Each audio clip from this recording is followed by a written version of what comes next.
여러분, 제 목소리가 들리시나요? 저는 지금 제 집 안방 장롱 안에 숨어 이 글을 남깁니다. 밖에서는 며느리의 발소리가 들려요. 규칙적이고 우아한, 하지만 세상에서 가장 잔인한 발소리. 사람들은 저를 복받은 할망구라고 부릅니다. 천사 같은 며느리를 얻었다고요. 하지만 여러분은 절대 속지 마세요. 그 아이는 사람이 아닙니다.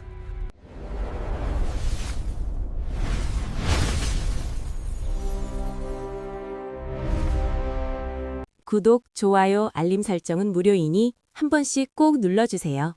우리 아들 진우가 수진이를 데려왔을 때 저는 세상을 다 얻은 기분이었습니다. 명문대를 나오고 대기업에 다니면서도 시어머니가 될 제 손을 잡으며 어머님, 제가 친달보다 더 잘할게요 라고 웃던 아이. 그 미소에 저는 완전히 녹아버렸죠. 결혼하고 나서도 수진이는 완벽했습니다. 매일 아침 오첩반상을 차리고 제 무릎을 주무르며 살갑게 굴었죠. 하지만 그 완벽함 속에 칼날이 숨겨져 있다는 걸 깨닫는 데는 그리 오랜 시간이 걸리지 않았습니다. 시작은 아주 사소한 거였습니다. 진우가 출근하고 난 뒤 거실에서 차를 마시고 있었죠. 수진이가 과일을 깎아오더니 제 앞에 내려놓더군요. 평소처럼 생긋 웃으면서요. 그런데 제 눈을 똑바로 쳐다보던 그 아이의 눈동자가 순식간에 차갑게 식었습니다. 어머님, 사과가 참 달죠? 제가 새벽 시장 가서 제일 좋은 걸로 골라왔어요. 그래, 수진아, 고생했다. 너도 좀 앉아서 먹으렴. 고생한 거 알면 좀 조용히 처먹지 그래요? 쩝쩝거리는 소리 진짜 역겨우니까. 여러분, 저는 제 귀를 의심했습니다. 방금 무슨 소리를 들은 건지, 눈앞에 있는 이 여자가 내가 알던 며느리가 맞는지. 수진이는 다시 생긋 웃으며 제 어깨를 주무르더군요. 하지만 그 손길은 마사지가 아니라 제 목뼈를 부러뜨릴 듯 강하게 압박하고 있었습니다. 퇴근한 진우에게 슬쩍 말을 꺼내봤습니다. 진우야, 수진이가 오늘 좀 이상하더구나? 진우는 껄껄 웃으며 제 손을 잡았죠. 엄마, 수진이가 얼마나 착한데 그래요. 요즘 엄마가 부쩍 깜빡깜빡 하시다더니 헛것을 들으셨나 보네. 아들의 저 신뢰 가득한 눈빛이 제 목을 조르는 첫 번째 올가미가 될 줄은 꿈에도 몰랐습니다. 그날 이후 수진이의 연극은 본격적으로 시작되었습니다. 진우가 있을 때는 세상에 둘도 없는 효부지만 현관문만 닫히면 그 아이는 지옥에서 온 악귀로 변했습니다. 어느 날은 제가 아끼는 화초들이 모두 뿌리째 뽑혀 거실에 널브러져 있더군요. 어머님, 치매 증상이 심각하시네요. 본인이 다 뽑아놓고 왜 저를 그렇게 쳐다보세요? 아범이 알면 얼마나 가슴 아파할까, 그쵸? 제가 한 짓이 아니라고 소리를 질러도 수진이는 여유롭게 휴대전화로 저를 촬영하고 있었습니다. 소리를 지르고 악을 쓰는 제 모습.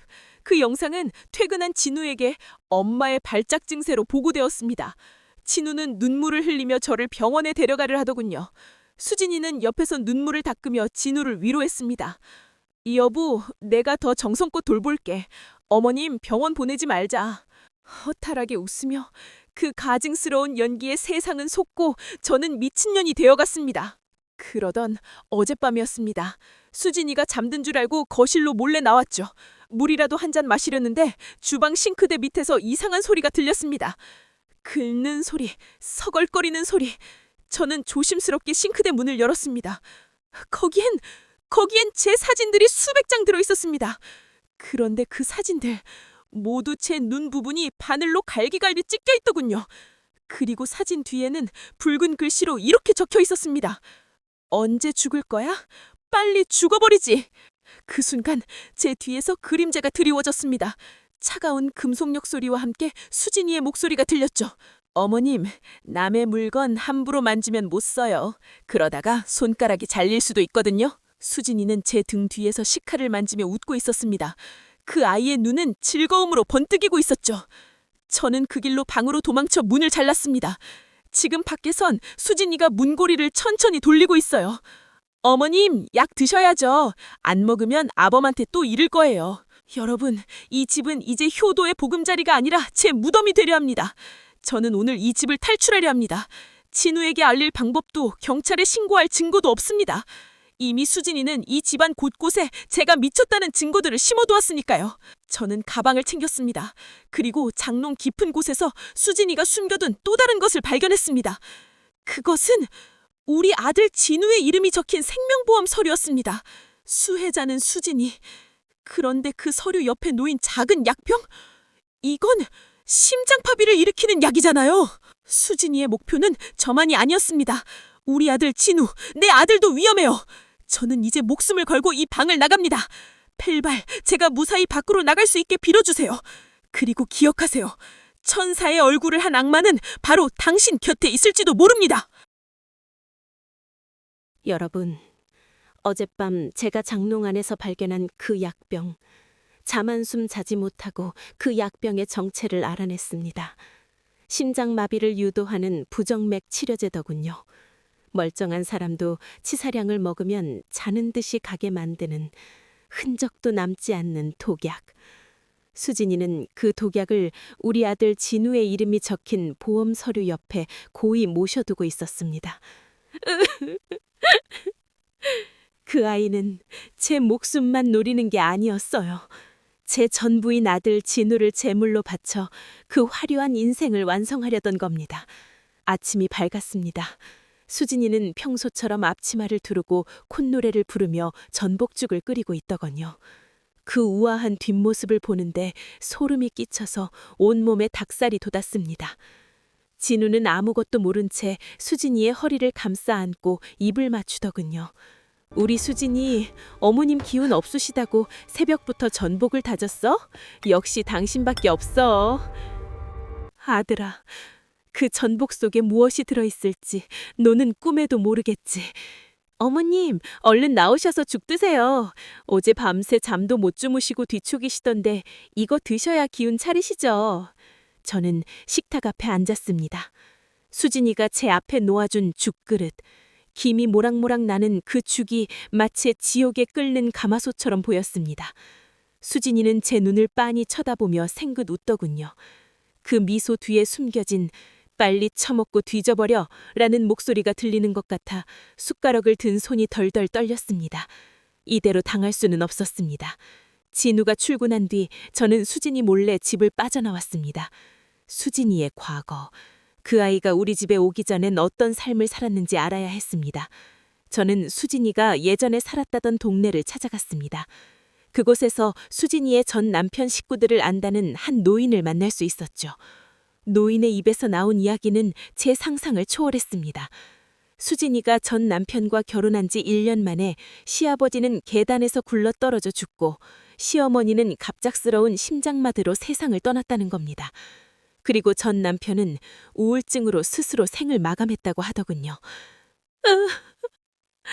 모든 유산은 수진이의 차지가 되었고 수진이는 연기처럼 그 동네를 떠났답니다. 그 아이는 사람이 아니었습니다. 사람의 탈을 쓴 연쇄 살인마였던 거예요. 저는 서둘러 집으로 돌아왔습니다. 이 사실을 진우에게 알려야 했습니다. 하지만 현관문을 연 순간 집안의 공기가 평소와 달랐습니다. 모든 커튼이 쳐져 있고 집안은 칠흑처럼 어두웠죠. 그리고 거실 한가운데 수진이가 제 의자에 앉아 저를 기다리고 있었습니다. 어머님, 나들이 즐거우셨어요? 옛날 이야기 듣는 게 그렇게 재미있으셨나 봐요. 너 다 알고 있었니? 너 대체 정체가 뭐야? 내 아들한테서 당장 떨어져. 정체라니 어머님. 저는 어머님의 소중한 효부 수진이잖아요. 아범이 엄마 니쳤다고 병원 보내자는 거 제가 울면서 말린 거 잊으셨어요? 근데 왜 자꾸 기어나가서 쓸데없는 짓을 해? 얌전히 죽을 날이나 기다릴 때시지? 수진이는 제 목을 졸랐습니다. 그 가느다란 손가락에서 뿜어져 나오는 힘은 상상도 못할 정도였죠. 숨이 막혀오는 와중에 수진이의 눈을 보았습니다. 그건 사람의 눈이 아니었어요. 굶주린 짐승의 눈이었습니다. 어머님, 제가 어제 장롱 안에서 무얼 찾으셨는지 모를 줄 알았어요? 그 약, 오늘은 어머님이 직접 드시게 될 거예요. 아범이 오기 전까지 아주 우아하고 조용하게 가시는 거예요. 알겠어요? 수진이는 주머니에서 그 약병을 꺼내 제 입으로 들이밀었습니다. 저는 죽을 힘을 다해 저항했죠. 챙그랑! 거실의 불꽃병이 깨지며 제 팔에 날카로운 상처를 냈습니다. 그 통증 덕분에 정신이 번쩍 들었죠. 저는 수진이를 밀치고 주방으로 도망쳤습니다. 주방 바닥에는 제가 아까 흘린 전복죽이 널브러져 있었습니다. 저는 그 죽 위로 미끄러지며 싱크대 문을 열었습니다. 거기엔 제가 미리 숨겨두었던 녹음기가 있었죠. 수진이의 이 소름 끼치는 목소리, 이 협박, 이걸 진우에게 들려줘야 합니다. 하지만 수진이는 이미 제 발목을 잡고 끌고 내려오고 있었습니다. 어머님, 숨바꼭질은 이제 끝이에요. 수진이의 손에 들린 식칼이 달빛에 번뜩였습니다. 바로 그 순간 도어락 열리는 소리가 들렸습니다. 진우였습니다. 엄마, 수진아, 나 핸드폰 두고 가서 다시 왔어. 아들아, 제발 이 광경을 봐라. 네 부인이 내 목에 칼을 겨누고 있는 이 미친 현실을 보란 말이다. 하지만 수진이는 눈 깜짝할 사이에 표정을 바꿨습니다. 칼을 제 손에 쥐어주고는 본인이 바닥에 쓰러져 울기 시작하더군요. 여보, 살려줘. 어머님이 갑자기 칼을 들고... 신이시여. 저는 또다시 아들 앞에서 살인마가 되었습니다. 여러분, 세상에서 가장 무서운 게 뭔지 아십니까? 귀신? 아니면 살인마? 아닙니다. 바로 내가 가장 믿었던 사람의 눈에 내가 미친 사람으로 보이기 시작하는 그 순간입니다. 제 아들 진우의 눈을 보았습니다. 공포와 경멸, 그리고 깊은 슬픔이 서린 그 눈빛. 그 눈빛은 제 가슴을 도려내는 칼날보다 더 아팠습니다. 수진이는 천재적인 배우였습니다. 제 손에 칼을 쥐어주고 스스로 바닥에 쓰러져 피를 흘리며 울던 그년. 진우는 수진이를 품에 안고 저를 향해 소리쳤습니다. 엄마, 정말 왜 이래요? 어떻게 사람한테 칼을 휘둘러요? 제가 아니라고, 전현이 꾸민 짓이라고 아무리 소리쳐도 진우는 듣지 않았습니다. 이미 수진이가 그동안 야금야금 심어놓은 치매 어머니라는 독이 진우의 머릿속에 가득 차 있었으니까요. 수진이는 병원에 갈 필요가 없다며 진우를 만류했습니다. 하지만 그건 자비가 아니었습니다. 저를 집이라는 감옥에 가둬놓고 서서히 말려 죽이려는 고도의 전략이었죠. 진우가 출근하고 난 뒤 수진이는 거실 소파에 다리를 꼬고 앉아 커피를 마시며 저를 비웃었습니다. 어머님, 이제 좀 포기하시지 그래요? 아범은 이제 어머님이 무슨 말을 해도 믿지 않아요. 그게 치매 노인의 망상이라고 생각하니까. 자, 이제 미친년답게 얌전히 계세요. 그래야 오래 살죠. 수진이는 제 방 문을 밖에서 잠그기 시작했습니다. 하루에 한 끼 소금만 잔뜩 넣은 죽을 넣어주면서 말이죠. 목이 타들어가는 갈증 속에서도 저는 정신을 차려야 했습니다. 제가 숨겨두었던 녹음기, 싱크대 밑에 숨겼던 그 작은 기계가 제 마지막 희망이었습니다. 저는 수진이가 잠든 틈을 타 미리 복사해둔 열쇠로 방을 빠져나왔습니다. 주방 싱크대 밑으로 손을 뻗었습니다. 밀가루통 속에 숨겨두었던 녹음기. 그런데 손끝에 닿는 감촉이 이상했습니다. 녹음기가 아니었어요. 차갑고 끈적이는 무언가. 꺼내보니 그것은 눈이 파여나간 죽은 쥐의 사체였습니다. 어머님, 뭘 찾으세요? 혹시 이거요? 수진이가 어둠 속에서 녹음기를 흔들며 나타났습니다. 그녀는 제 눈앞에서 녹음기를 바닥에 던지고 발로 짓밟아 버렸습니다. 와직! 소리와 함께 제 마지막 희망이 부서져 나갔습니다. 이게 있으면 아범이 믿어질 줄 알았어요? 순진하시긴. 수진이는 제 머리채를 잡고 화장실로 끌고 갔습니다. 그녀는 제 입에 강제로 약을 쑤셔 넣었습니다. 정신과 약이라며 먹으면 멍해지고 혀가 꼬이는 독한 약들이었죠. 저는 뱉어내려 몸부림쳤지만 수진이의 힘을 당해낼 수 없었습니다. 먹고 진짜 미친년이 되란 말이야. 저는 그날 밤 화장실 바닥에 버려진 채 짐승처럼 울었습니다. 하지만 하늘이 저를 완전히 버리시진 않나 봅니다. 수진이가 약기운에 취해 잠든 저를 방치한 사이 저는 수진이의 가방에서 휴대전화를 훔쳐내는데 성공했습니다. 잠금 뱉어는 이미 며칠 전 수진이가 하는 것을 눈여겨보아뒀죠. 저는 떨리는 손으로 수진이의 갤러리를 뒤졌습니다. 그리고 거기서 전 남편의 시댁 식구들을 죽음으로 몰아넣을 때 기록했던 소름 끼치는 일기장 사진들을 발견했습니다. 이 사진들을 진우에게 전송해야 했습니다. 그런데 전송 버튼을 누르는 순간 휴대전화 화면에 내 사랑 아범이라는 이름으로 전화가 걸려왔습니다. 진우였습니다. 저는 전화를 받았습니다. 진우야, 살려줘. 엄마 여기 갇혀있어. 전현이 사람들을 죽였어. 그런데 수화기 너머에서는 진우의 목소리가 들리지 않았습니다. 대신 제 뒤에서 서늘한 숨결이 느껴졌죠.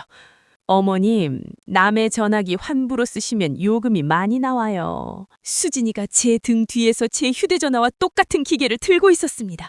아들 진우의 목소리는 수진이가 미리 녹음해둔 가짜 목소리였습니다. 저를 낚기 위한 미끼였던 겁니다. 수진이는 제 손에서 휴대전화를 빼앗아 바닥에 던지고 제 목을 조르며 광기 어린 눈으로 소리쳤습니다. 당신은 오늘로 끝이야. 아범이 방금 사설 응급차 불렀거든. 당신 평생 정신병원 폐쇄병동에서 나오지 못하게 해줄게. 멀리서 앵앵거리는 사이렌 소리가 들려왔습니다. 진우가 정말 저를 버린 걸까요? 수진이는 승리감에 도취돼 제 뺨을 때리며 웃었습니다. 하지만 여러분, 수진이가 모르는 게 하나 있었습니다. 제가 휴대전화를 만질 때 전송 버튼 대신 실시간 라이브 방송 버튼을 눌렀다는 것을. 수진이의 악마 같은 목소리와 제 목을 조르는 광경, 이 모든 것이 지금 수천 명의 사람에게 생중계되고 있었다는 것을. 문이 부서지는 소리와 함께 누군가 들이닥쳤습니다. 수진이는 얼른 저를 안으며 어머님 진정하세요 라고 연기를 시작했죠. 하지만 들이닥친 사람들은 구급대원이 아니라 경찰이었습니다. 여러분, 저는 그때 경찰들이 문을 박차고 들어왔을 때 모든 게 끝난 줄 알았습니다. 그 지옥 같은 수진의 소나기에서 드디어 벗어나는 줄 알았죠. 라이브 방송에 빨간 불빛, 그게 제 생명줄이라고 믿었습니다. 하지만 저는 악마를 너무 과소평가했습니다. 수진이는 인간의 상식을 뛰어넘는 괴물이었어요. 문이 열리고 경찰들이 들이닥치자 제 목을 조르던 수진의 손이 순식간에 풀렸습니다. 그리고 그녀는 제 발밑에 엎드려 제 다리를 붙잡고 오열하기 시작하더군요. 아, 어머님, 제발 진정하세요. 칼은 내려놓으시고 제 말 좀 들어보세요. 제가 잘못했어요. 네? 이게 무슨... 경찰관님, 전현이에요.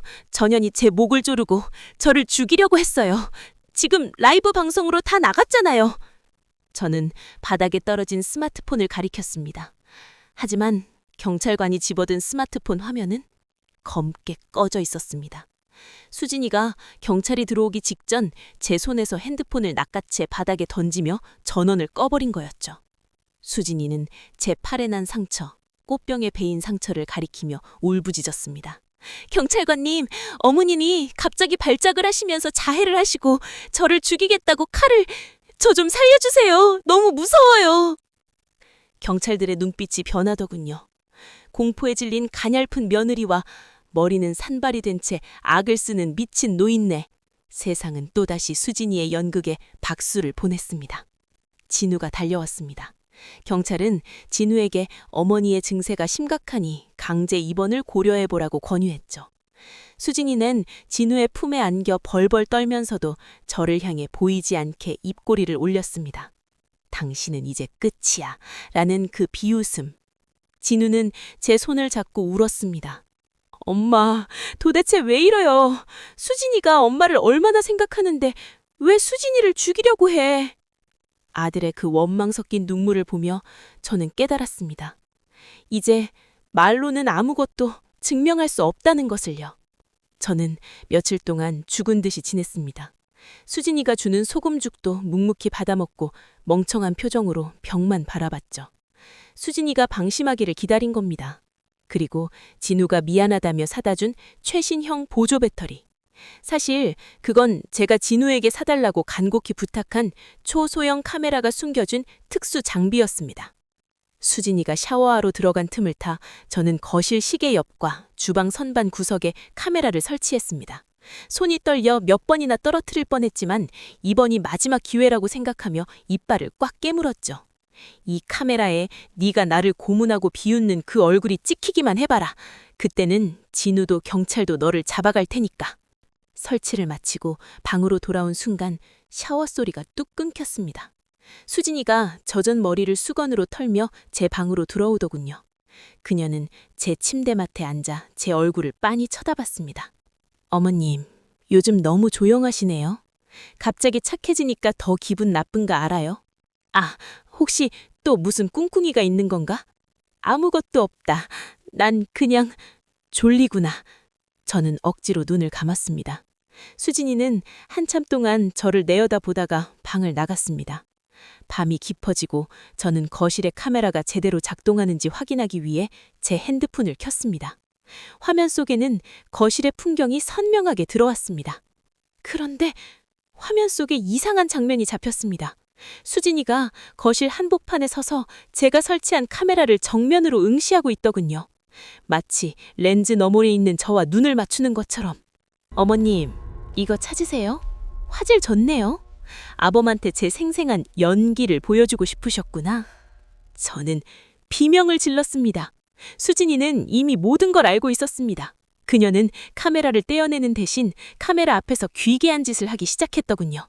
스스로 제 뺨을 때리고 옷을 찢고 거실 기물을 파손하며 비명을 질러더군요. 어머님, 제발 이러지 마세요. 살려주세요. 신이시여. 수진이는 제가 설치한 카메라를 역이용하고 있었습니다. 카메라 앵글상으로는 마치 보이지 않는 누군가 순옥에게 폭행당하는 것처럼 교묘하게 몸을 움직이며 연기를 한 겁니다. 그때 현관문이 열리고 진우가 들어왔습니다. 수진아, 이게 무슨 소리야? 진우는 거실에서 피를 흘리며 쓰러진 수진과 그 옆에 놓인 카메라를 발견했습니다. 수진이는 바들바들 떨면서 카메라를 가리켰습니다. 여보, 어머님이 이걸 설치하고 저를 감시하시다가 제가 발견하니까 갑자기 저를... 엄마, 정말 끝까지 이럴 거예요? 카메라까지 설치해서 사람을 이 지경으로 만들어요? 이제 정말 못 참아요. 당장 짐 싸세요. 여러분, 저는 제 무덤을 제 손으로 팠습니다. 진우는 이제 저를 사람이 아닌 치료가 필요한 괴물이라고 확신하게 되었습니다. 사설 구급차 대원들이 제 방문을 열고 들어오더군요. 수진이는 진우의 뒤에서 제게 입모양으로 속삭였습니다. 잘 가요, 미친 할망구. 구급차에 실려가며 저는 결심했습니다. 이대로 정신병원에 갇혀 죽을 수는 없습니다. 병원으로 가는 길 저는 마지막 도박을 걸기로 했죠. 수진이가 제 가방에 넣어둔 그 심장약병, 저는 그 병을 몰래 꺼내 제 입속으로 털어넣었습니다. 죽음으로 진실을 밝힐 수 있다면 차라리 그게 나을지도 모른다는 미친 생각이 들었거든요. 진우야, 미안하다. 네 아내가 악마라는 걸 알려주지 못해서. 하지만 엄마가 죽고 나면 부검이라도 하게 된다면 그때는 네가 진실을 봐줄까? 정신을 잃는다. 눈앞이 캄캄해집니다.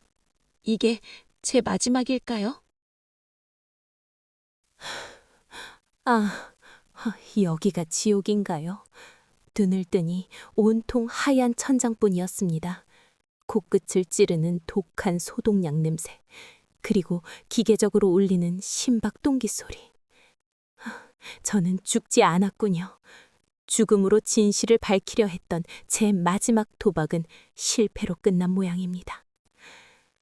하지만 저는 깨달았습니다. 신이 저를 살려드신 건 저 악마의 목을 직접 조르라는 뜻이라는 것을요. 제 침대 곁에 그림자가 드리워졌습니다.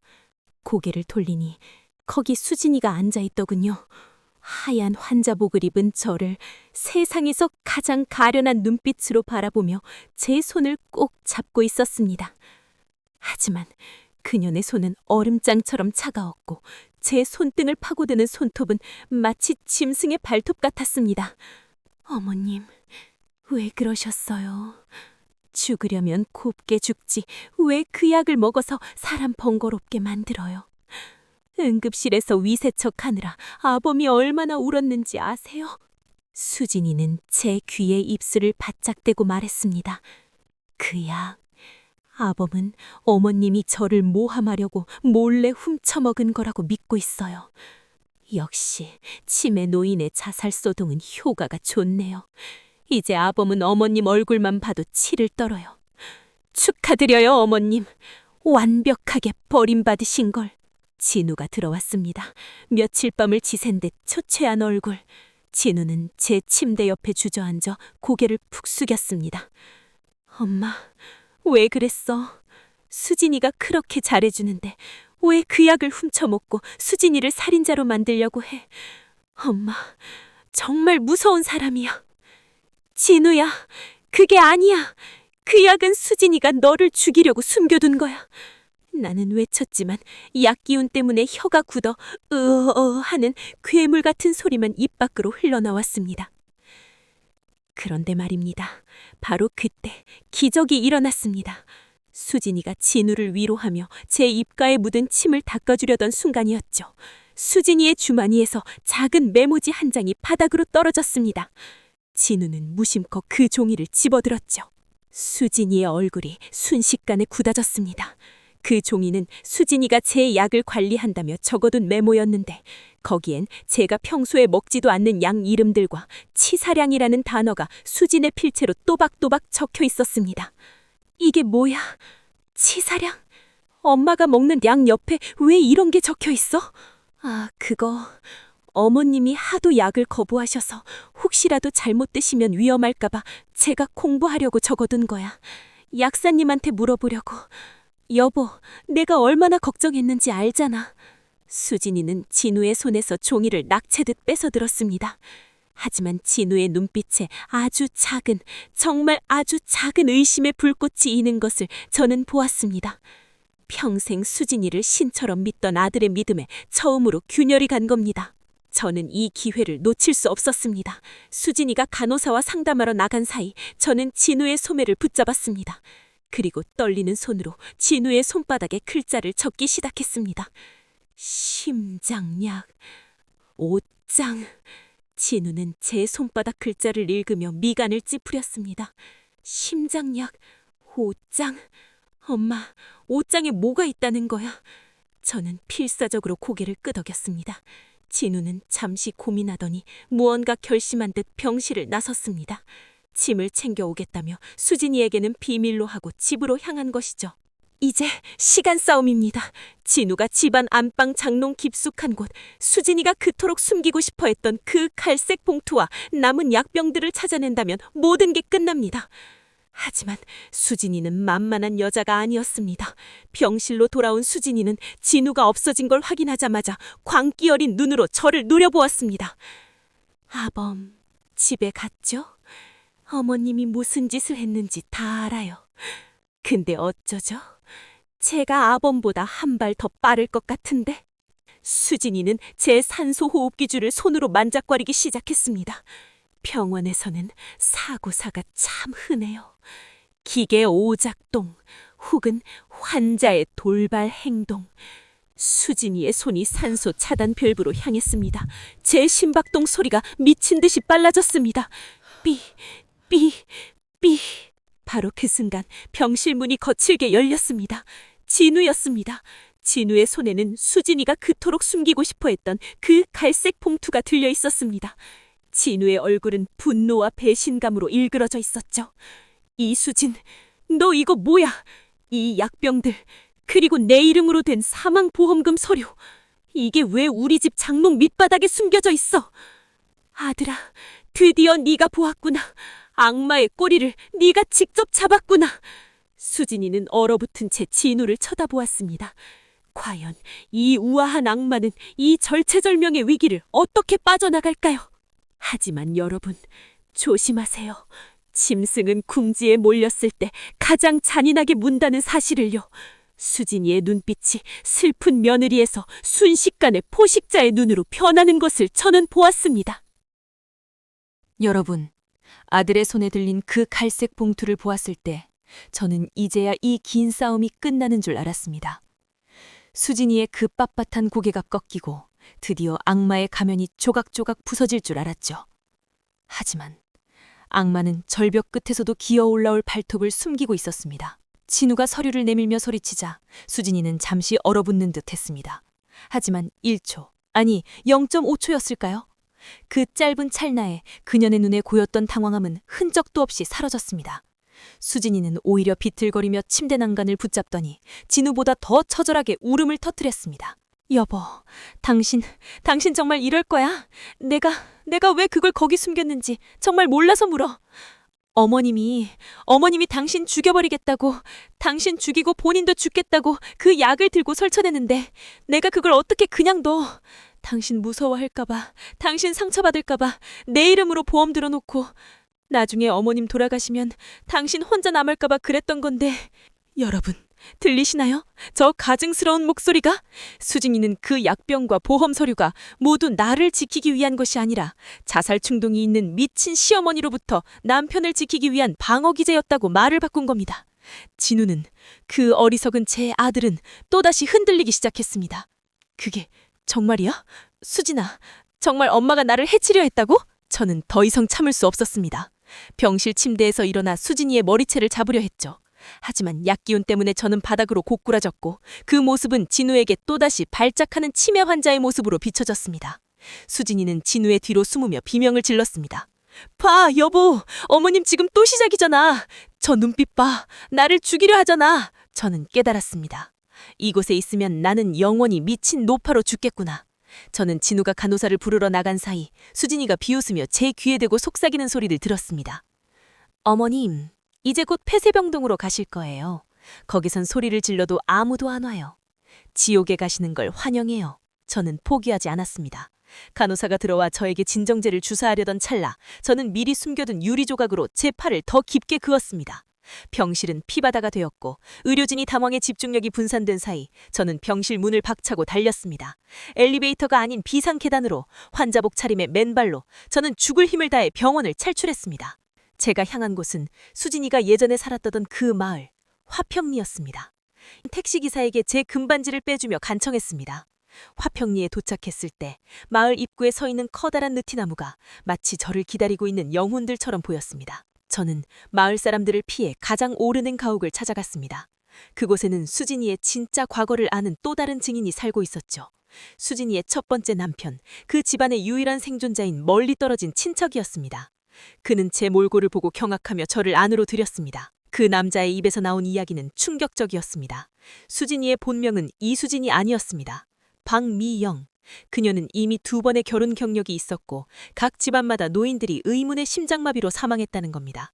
그리고 가장 소름 끼치는 사실. 그녀가 죽인 것은 시댁 식구들뿐만이 아니었습니다. 그녀가 낳았던 아이까지도 보험금을 위해 사고사로 위장해 제거했다는 의혹이 있었죠. 아이까지요? 자기 자식을요? 제 질문에 남자는 고개를 저으며 눈물을 흘렸습니다. 그 여자는 사람이 아닙니다. 돈과 연기에 미친 괴물이에요. 아드님도 곧 그렇게 될 겁니다. 저는 그 남자가 건네준 과거 사진들과 수사기록 사본들을 챙겼습니다. 이제 이것만 진우에게 보여주면 됩니다. 그런데 그때 마을 어귀에서 익숙한 검은색 세단 한 대가 나타났습니다. 수진이의 차였습니다. 그녀는 GPS로 제 위치를 추적해 여기까지 쫓아온 겁니다. 어머님, 거기 계신 거 다 알아요. 병원 탈출해서 이런 데 오시면 어떡해요. 아범이 지금 경찰이랑 같이 오고 있어요. 어머님, 제발 나쁜 마음 먹지 마시고 나오세요. 수진이는 마을 골목을 누비며 저를 찾기 시작했습니다. 어머님, 숨바꼭질은 병원에서 끝냈어야죠. 이제는 정말 영원히 잠들 시간이에요. 수진이의 발자국이 샥, 제 숨은 헛간 바로 앞까지 다가왔습니다. 저는 숨을 죽이고 낫 한 자루를 꽉 쥐었습니다. 그런데 그때 제 휴대폰이 울렸습니다. 진우였습니다. 저는 전화를 받으려 했지만 화면에는 메시지 한 통이 떠 있었습니다. 엄마, 수진이가 엄마의 과거 치매 기록이랑 유서 발견했대. 나 지금 경찰이랑 화평리로 가고 있어. 제발 사고 치지 마. 수진이가 제 이름으로 가짜 유서까지 만들어둔 겁니다. 진우는 이제 제가 수진이를 해치고 자살하려 한다고 믿고 있습니다. 바로 그때 헛간 문이 끼익 하며 열렸습니다. 수진이의 규림자가 제 머리 위로 드리워졌습니다.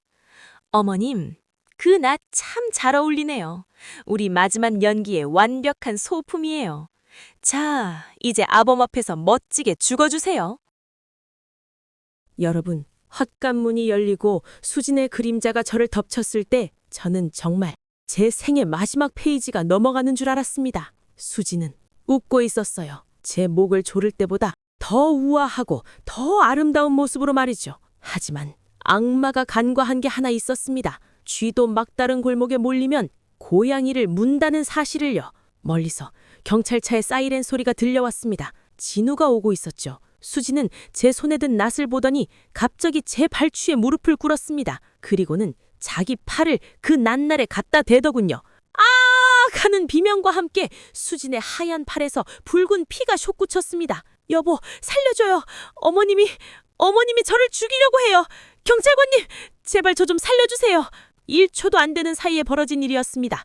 경찰과 진우가 들이닥쳤을 때 그들이 본 건 낯을 든 미친 노파와 피를 흘리며 쓰러진 가련한 며느리뿐이었죠. 진우는 저를 밀치고 수진을 안았습니다.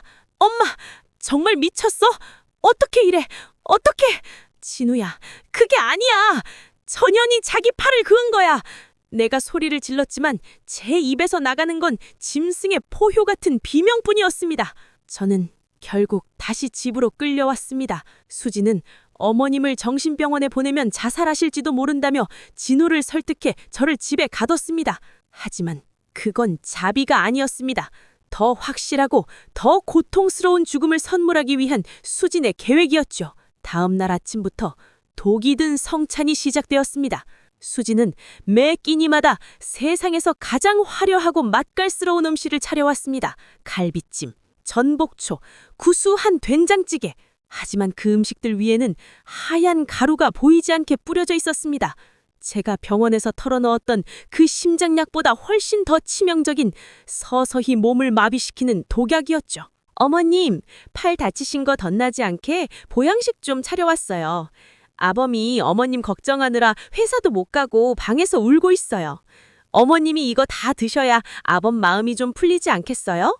수지는 제 옆에 앉아 제가 음식을 씹어 삼키는 것을 끝까지 지켜보았습니다. 한 숟가락이라도 뱉으려 하면 제 귀에 대고 속삭였죠. 안 먹으면 아범 부를 거예요. 어머님이 저를 또 때렸다고 할까요?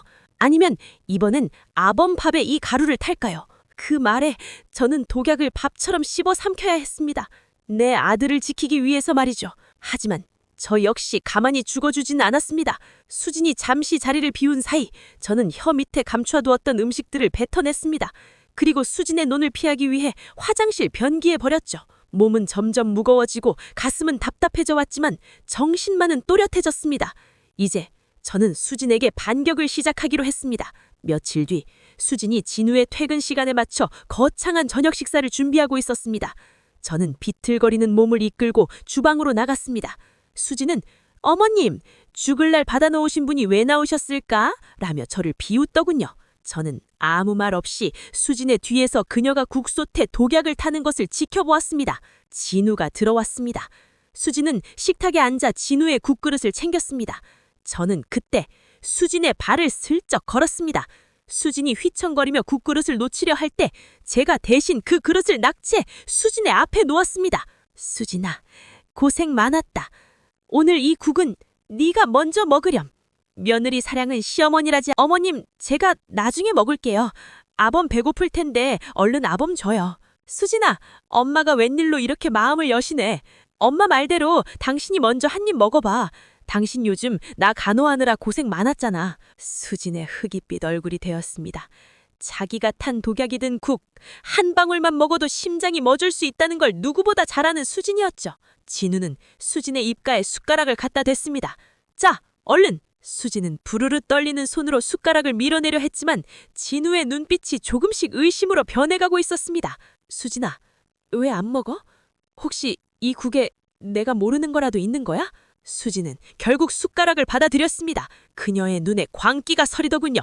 이 노인네가 감히 하는 그 눈빛! 수진은 국을 입에 넣는 척하다가 갑자기 식탁 전체를 뒤엎어버렸습니다. 쨍그랑! 그릇들이 박살나고 뜨거운 국물이 사방으로 튀었습니다. 아! 여보! 나 가슴이 너무 아파. 어머님이 이 국에 뭘 탔나 봐요. 살려줘요. 수지는 독이 든 국을 먹지도 않았으면서 마치 제가 독을 탄 것처럼 연기하며 바닥을 굴렀습니다. 진우는 다시 홀만에 빠졌습니다. 쓰러진 아내와 무표정한 서 있는 어머니. 하지만 수진이 놓친 게 하나 있었습니다. 뒤엎어진 국물 속에 섞여 나온 하얀 가루. 제가 아까 수진이 국을 끓일 게 몰래 가방에서 훔쳐와 통째로 국솥에 던져 넣었던 그 독약 봉지였습니다. 진우가 바닥에 떨어진 그 젖은 봉지를 집어 들었습니다. 수진의 필체로 심장약이라고 적힌 바로 그 봉지였습니다. 수진아, 연기는 끝났다. 이제 네 아가리에 그 독약을 강제로 부어줄 차례다. 여러분, 어둠이 이렇게 무거운 것인 줄 예전엔 미처 몰랐습니다. 바닥에 떨어진 그 독약 봉지를 진우가 집어들었을 때 저는 이제야 해가 뜨는 줄 알았습니다. 하지만 아니었어요. 그건 해가 뜨는 신호가 아니라 이 집이 거대한 무덤으로 변하는 신호였습니다. 수진이는 더 이상 울지 않았습니다.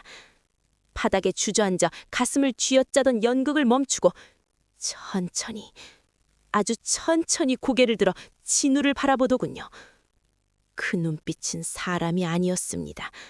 굶주린 늑대의 눈이었죠. 수진이가 입을 열기도 전에 집안의 모든 불이 일시에 꺼졌습니다.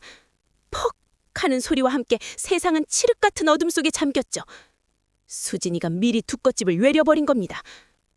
어둠 속에서 진우의 당황한 목소리가 들렸습니다. 수진아, 이게 뭐야? 불이 왜... 윽! 하는 비명과 함께 무언가 둔탁한 것이 부딪히는 소리가 났습니다. 수진이가 진우를 공격한 거였어요. 진우야! 진우야!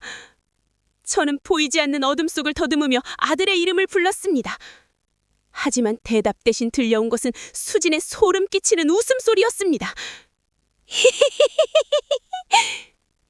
마치 미친 여자의 웃음처럼 거실 벽을 타고 흐르는 그 웃음소리에 제 심장이 얼어붙는 것 같았습니다. 아범은 잠시 재웠어요. 눈치가 빨라진 개는 매가 약이거든요. 어머님, 이제 우리 둘만 남았네요. 숨바꼭질 좋아하시죠? 이번엔 제가 술래예요. 저는 미친 듯이 현관문을 향해 달렸습니다. 하지만 문은 밖에서 쇠사슬로 감긴 듯 꼼짝도 하지 않았습니다. 창문도 뒷문도 이미 수진이가 손을 써둔 상태였죠. 이 집은 이제 외부와 완전히 단절된 고립된 섬이었습니다. 휴대전화를 꺼냈지만 신호는 잡히지 않았습니다. 전파 차단기까지 설치한 것이 분명했습니다. 수진의 발소리가 가까워졌습니다. 또각, 또각. 구두 소리가 아닌 맨발이 마룻바닥을 훑는 그 끈적한 소리. 저는 거실 구석에 있는 지하 창고 문을 열고 뛰어내려갔습니다. 곰팡이 냄새가 진동하는 어두운 지하실. 저는 숨을 죽이고 낡은 괴짝 뒤로 몸을 숨겼습니다. 제 심장 박동 소리가 너무 커서 수진이 금방이라도 찾아낼 것만 같아 손으로 입을 틀어막았습니다. 어머님, 어디 계세요? 쥐새끼처럼 숨어 있으면 제가 모를 줄 아셨어요? 거기 숨어서 아범이 깨어나길 기다리나 본데 아범 깨어나면 제가 무슨 선물을 줄지 궁금하지 않으세요? 수진아, 제발 진우는 건드리지 마라. 네가 원하는 건 내 목숨 아니니 나만 죽여라. 제발. 저는 어둠 속에서 빌고 또 빌었습니다. 하지만 수진은 대답 대신 지하실 선반에 놓인 유리병들을 하나씩 깨트리기 시작했습니다. 챙그랑, 챙그랑. 유리 조각들이 사방으로 튀며 제 살결을 스쳤습니다. 이대로 죽을 수는 없었습니다. 저는 괴짝 구석에서 20년 전 돌아가신 영감님이 쓰던 낡은 손전등과 녹슨 드라이버 하나를 찾아냈습니다. 그리고 지하실 구석에 숨겨진 작은 구멍을 발견했죠. 예전에 연탄을 들여오던 통로였습니다. 몸을 간신히 구겨 넣어야 하는 좁은 공간이었지만 그것이 제 마지막 탈출구였습니다. 제가 구멍 속으로 몸을 밀어 넣으려는 순간 제 발목에 차갑고 단단한 손이 감겼습니다. 수진이었습니다. 잡았다. 수진의 목소리가 제 뒤통수에 꽂혔습니다. 저는 비명을 지르며 드라이버를 뒤로 휘둘렀습니다. 수진의 신음과 함께 소나기가 느슨해진 틈을 타 저는 필사적으로 기어 올라갔습니다. 마침내 정원으로 빠져나온 저는 담장을 넘으려 했지만 담장 위에는 날카로운 유리 조각들이 촘촘히 박혀 있었고 정원 등조차 켜지지 않는 악몽 속에서 저는 다시 한번 수진의 그림자와 마주했습니다. 수진은 피를 흘리는 어깨를 움켜쥔 채 한 손에는 휘발유통을 들고 있었습니다. 탈출? 어머님, 제가 말씀드렸잖아요. 여긴 고립된 섬이라고? 섬이 사라지는 방법은 하나뿐이에요. 전부 태워버리는 거. 수진은 정원 곳곳에 휘발유를 뿌리기 시작했습니다. 그리고는 제 발취에 라이터를 던지려는 신용을 하며 저를 조롱했습니다. 아범도 안에 있고 어머님도 여기 계시고 우리 셋이 같이 가면 외롭지는 않겠네요. 그쵸? 불꽃이 튀기 직전이었습니다.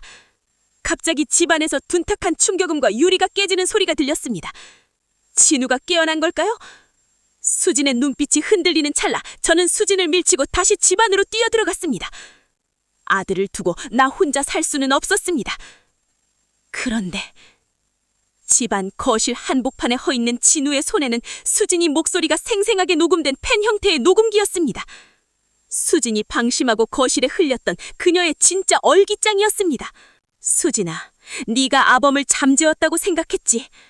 아니, 아범은 네가 휘두른 둔기에 맞고서도 끝까지 그 녹음기를 움켜쥐고 있었다. 이제 이 섬에서 타 죽을 사람은 네 혼자다. 여러분, 암흑분이던 이 집안에 작은 불빛 하나가 켜졌습니다. 그건 거실의 조명이 아니라 내 아들 진우의 눈에 맺힌 눈물이었습니다. 수진의 그 가증스러운 연기에 가려졌던 진우의 눈이 드디어 진실을 마주한 겁니다. 진우의 손에 들린 그 작은 만년필 모양의 녹음기. 거기서는 제가 그토록 들려주고 싶었던 수진의 진짜 목소리가 흘러나오고 있었습니다. 저 노인네 언제쯤 죽어줄까? 아범 보험금 타면 이 집부터 팔아버려야지. 그 차갑고 섬뜩한 목소리가 거실을 메웠습니다. 바로 그때 정원의 휘발유통을 내팽개치고 수진이 거실로 들이닥쳤습니다. 어둠 속에서도 그녀의 눈은 핏발이 서서 번뜩이고 있더군요. 수진은 진우의 손에 들린 녹음기를 보더니 잠시 멈칫했습니다. 하지만 이내 비릿한 미소를 지으며 머리카락을 쓸어 넘기더군요. 이제 더 이상 천사 며느리 연기는 필요 없다는 듯이 말이죠. 아범, 결국 그걸 찾아냈네. 내가 좀 덜렁댔나 봐. 근데 여보, 그거 들었다고 뭐가 달라져? 당신이 사랑한 건 그 녹음기 속의 내가 아니라 매일 아침 전복죽 끓여주던 나잖아. 안 그래? 닥쳐, 그 입 닥치라고. 네가 어떻게 이럴 수 있어? 우리 엄마를, 내 엄마를 정신병자로 만들고 나까지 죽이려고 했다니. 넌 인간도 아니야, 이 살인마녀나. 진우가 수진을 향해 달려들었습니다. 평생 큰 소리 한 번 안 치던 착한 내 아들이 광기에 찬 짐승처럼 수진의 멱살을 잡았죠. 하지만 수진은 당황하지 않았습니다. 오히려 진우의 눈을 똑바로 쳐다보며 깔깔거리고 웃기 시작했습니다. 그 웃음소리가 마치 칼날로 칠판을 긁는 것처럼 제 귀를 파고들었습니다. 살인마? 그래, 나 살인마야. 근데 당신이 날 그렇게 만든 거잖아. 매일 엄마 하며 치마폭에 쌓여 사는 당신 같은 멍청이 옆에서 내가 얼마나 지루했는지 알아? 그래도 당신은 살려두려고 했는데 눈치가 너무 빨라졌네. 아쉬워라. 수진은 숨겨두었던 날카로운 유리 조각으로 진우의 팔을 그었습니다. 진우가 고통에 신음하며 뒤로 물러나자 수진은 식탁 위에 있던 양초를 집어들었습니다. 아까 정원에 뿌려둔 휘발유, 바람을 타고 그 냄새가 거실까지 진동하고 있었죠. 수진은 그 양초를 커튼 아래로 던졌습니다. 안 돼! 수진아! 멈춰! 제가 소리쳤지만 불길은 순식간에 커튼을 타고 천장으로 치솟았습니다. 수진은 타오르는 불꽃을 배경으로 춤이라도 추듯 휘청거리며 지하실 입구 쪽으로 향했습니다. 이 집을 우리와 함께 통째로 태워버릴 작정이었던 겁니다. 연기가 거실을 가득 채우고 숨이 턱턱 막혀왔습니다. 어머님, 제가 그랬잖아요. 여긴 고립된 섬이라고. 우리 셋이 같이 가면 외롭지 않을 거예요. 아범, 마지막으로 사랑한다고 해줄까? 진우는 부상당한 팔을 움켜쥐고 저를 향해 기어왔습니다. 엄마, 나가야 해. 어서!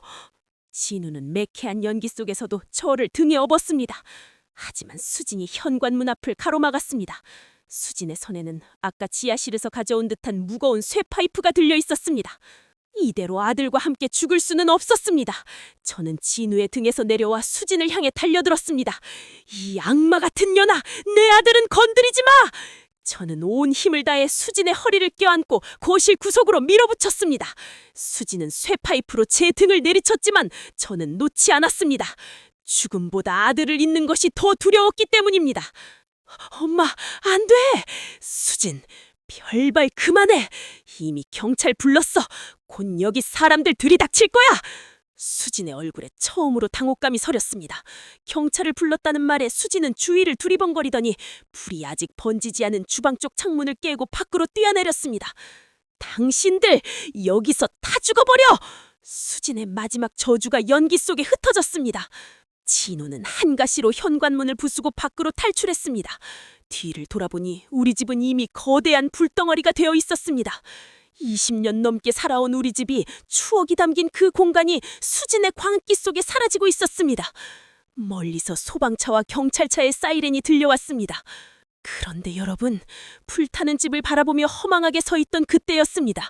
경찰관 한 명이 다가와 진우에게 충격적인 말을 건넸습니다. 방금 정원 뒷담 쪽에서 용의자를 검거했습니다. 그런데 용의자 소지품에서 이상한 게 발견됐습니다. 그 경찰관이 보여준 것은 수진의 가방 속에 들어있던 태아 초음파 사진이었습니다. 초음파 사진? 수진이가 임신을 했다고요? 제 아들의 아이를요? 아니면 이것조차 우리를 무너뜨리기 위한 수진의 마지막 연극이었을까요? 수진의 뱃속에 정말 생명이 있다면 이 지독한 악연은 여기서 끝날 수 없는 건가요? 두려움에 떨며 경찰차 안에서 우리를 노려보던 수진의 그 서늘한 미소, 그 미소가 잊혀지지 않습니다.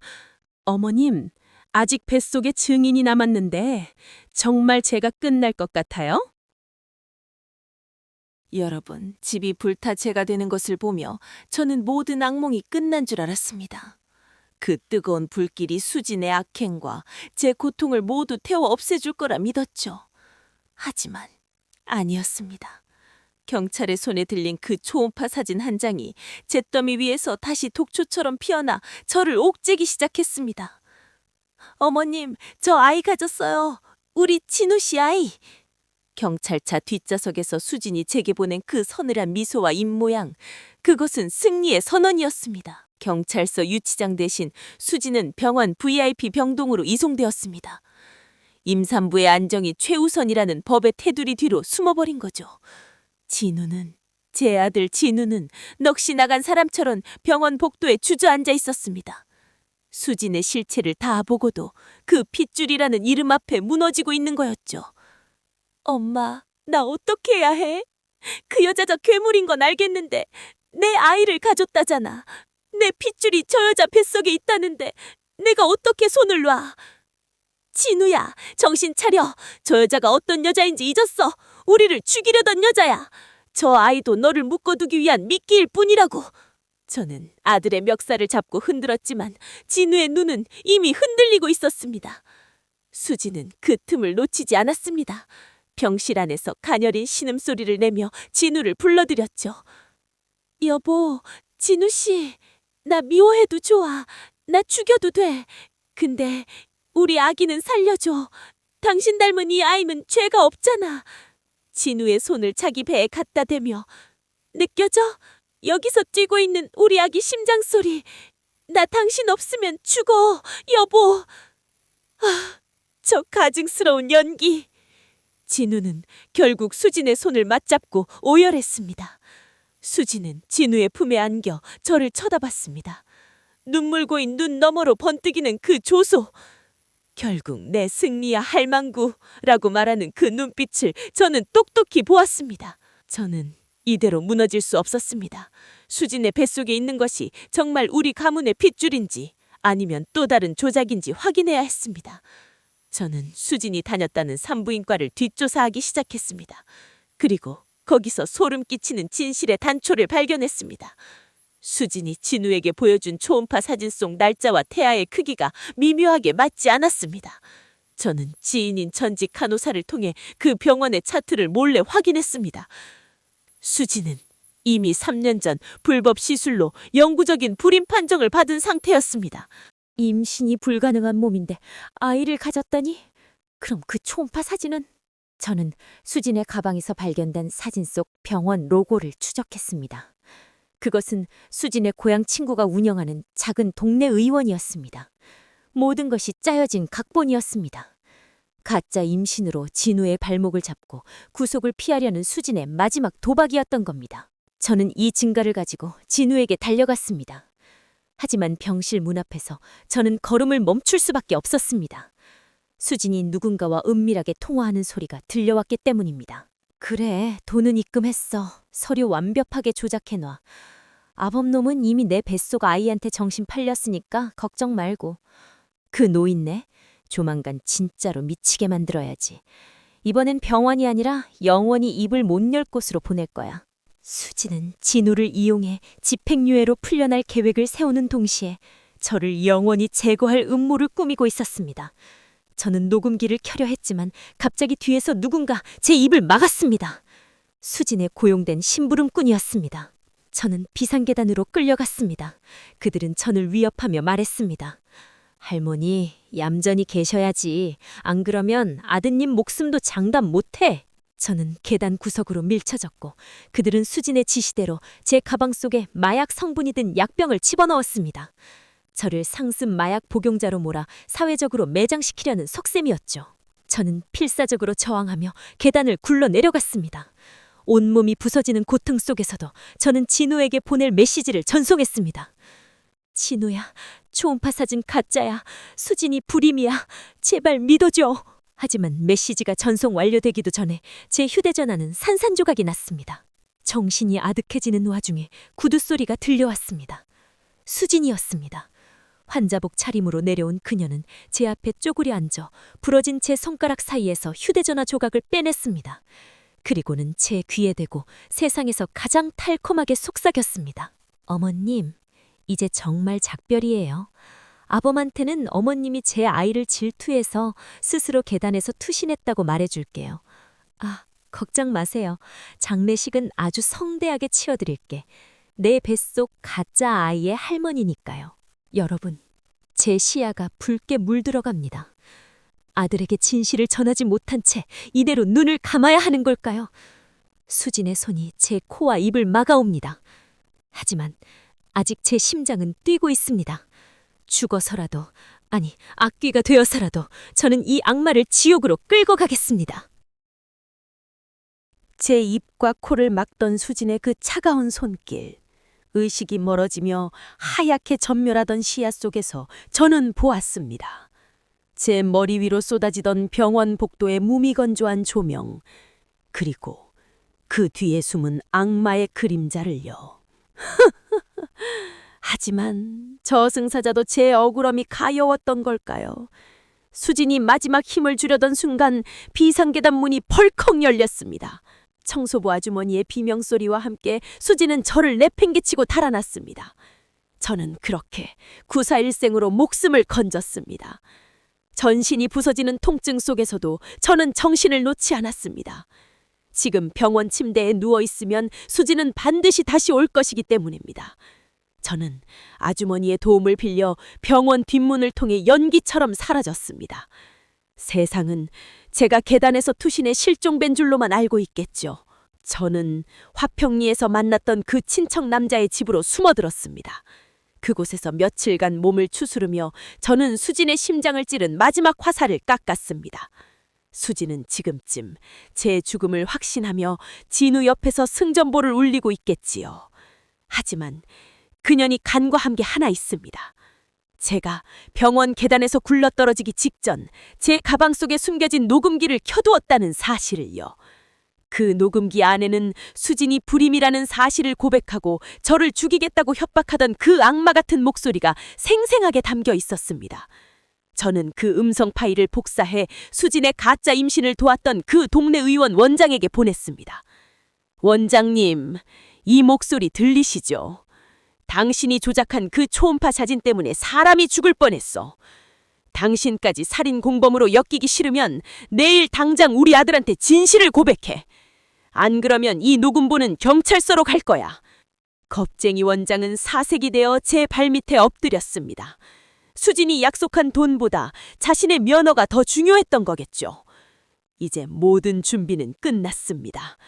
저는 수진이 가장 화려하게 빛날 그 자리, 진우의 회사 창립 기념 파티장에서 그녀의 가면을 벗기기로 했습니다. 파티장 로비. 수진은 배가 살짝 푸른 것처럼 보이게 패드를 넣은 우아한 드레스를 입고 진우의 곁에 서 있었습니다. 어머, 축하드려요. 곧 아빠 되신다면서요. 사람들의 축복 속에 수진은 세상에서 가장 행복한 예비 엄마의 미소를 짓고 있었죠. 저 소름 끼치는 연기. 저는 검은 코트를 깊게 눌러쓰고 파티장 대형 스크린 뒤로 숨어들었습니다. 진우가 마이크를 잡고 축사를 하려던 찰나 저는 미리 준비한 USB를 재생했습니다. 순간 파티장의 화려한 음악이 끊기고 거대한 스크린에 영상 하나가 떠올랐습니다. 그것은 수진이 병원 계단에서 저를 밀치고 제 목을 조르며 악담을 퍼붓던 그날의 기록이었습니다. 어머님, 내 뱃속에 애 같은 건 없어요. 아범은 이미 내 노예야. 수진의 그 날카로운 목소리가 파티장을 찢어버렸댔습니다. 수백 명의 사람들이 경악하며 수진을 쳐다보았고 수진의 손에 들린 와인잔이 바닥에 떨어져 박살났습니다. 쨍그랑! 수진아, 이게 대체 뭐야? 네가 우리 엄마한테 이랬다고?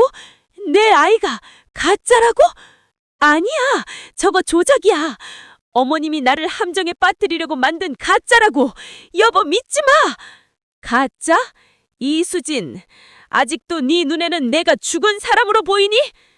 제가 사람들 사이를 가르며 나타나자 수진은 귀신을 본 듯 뒷걸음질했습니다. 저는 수진의 앞으로 다가와 그녀의 드레스 안쪽 배 부분에 들어있던 실리콘 패드를 단숨에 뜯어냈습니다. 자, 보라거라. 이게 네가 말한 내 손주냐? 이게 네가 우리 진우를 올가매려던 핏줄이냐고! 바닥에 굴러떨어진 실리콘 덩어리를 보며 진우는 구역질을 하듯 얼굴을 감싸 쥐었습니다. 수진은 이제 막다른 길에 몰렸습니다. 하지만 그녀는 포기하지 않았습니다. 그녀는 눈빛이 순식간에 광기로 변하며 가방에서 날카로운 송곳을 꺼내 진우의 목에 겨누었습니다. 그래, 다 가짜야. 이 멍청한 놈들아. 내가 여기까지 어떻게 왔는데 너희 따위가 나를 무너뜨려. 진우를 인질로 잡고 소리치며 다 비켜! 안 그러면 이 놈 목을 따버릴 테니까. 진우야, 안 돼! 수진아, 그 손 놓지 못해! 제 아들의 목에 날카로운 금속이 닿았습니다. 수진은 진우를 끌고 파티장 목상으로 향했습니다. 마지막 발악을 시작한 겁니다. 옥상 난간 끝. 수진은 진우와 함께 뛰어내릴 기세로 서 있었습니다. 어머님, 제가 그랬잖아요. 우린 같이 지옥에 갈 거라고. 수진의 발이 난간 밖으로 반쯤 나갔습니다. 저는 미친 듯이 달려갔습니다. 여러분, 제 아들을 살릴 수 있다면 저는 악마에게 제 영혼이라도 팔겠습니다. 제 손이 수진의 머리채를 낚아챈 순간 수진의 송곳이 제 가슴을 향해 내려왔습니다.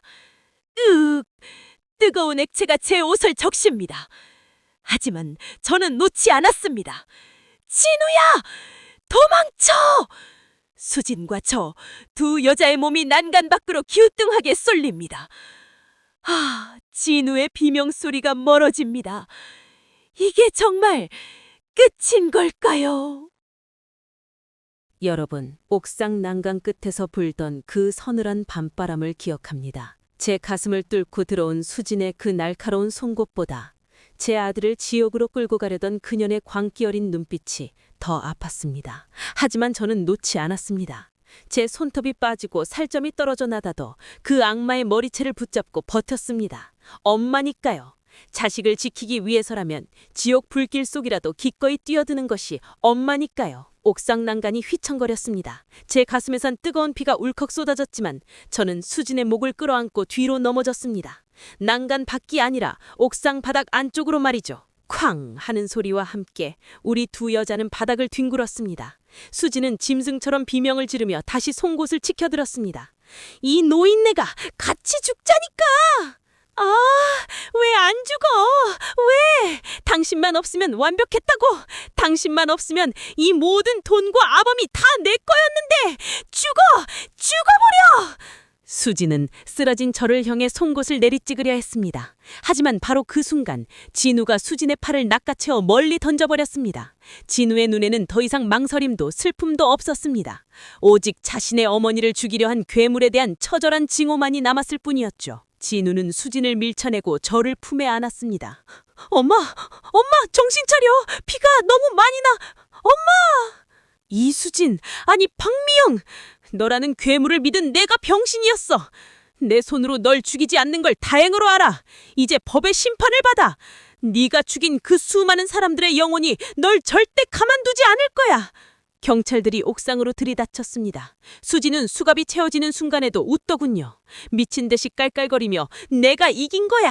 난 당신들 인생을 영원히 망쳐놨어. 평생 나를 잊지 못할 거야. 라고 소리쳤습니다. 하지만 아니었습니다. 그녀는 틀렸습니다. 악마는 잊혀질 때 비로소 완전히 사라지는 법이니까요.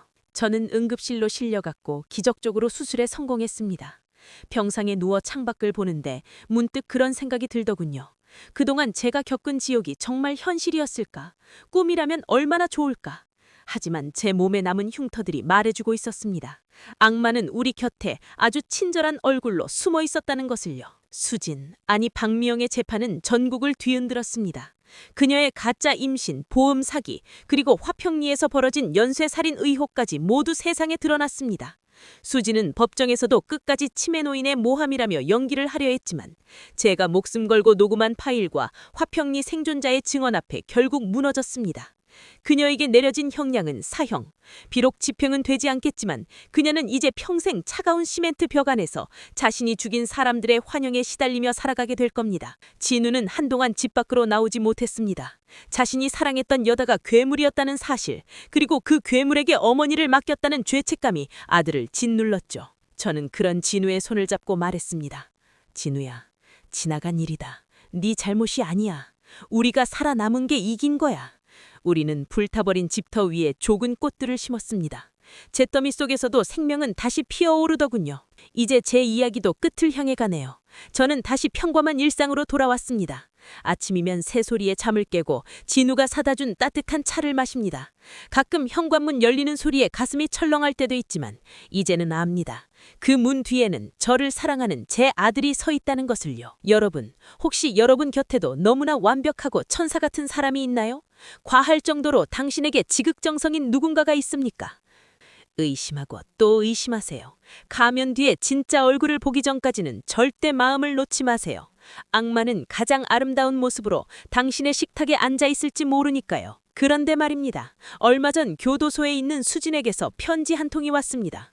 어머님, 제가 나중에 나가면 꼭 다시 전복죽 끓여드릴게요. 기대하세요. 저는 그 편지를 태워버렸습니다.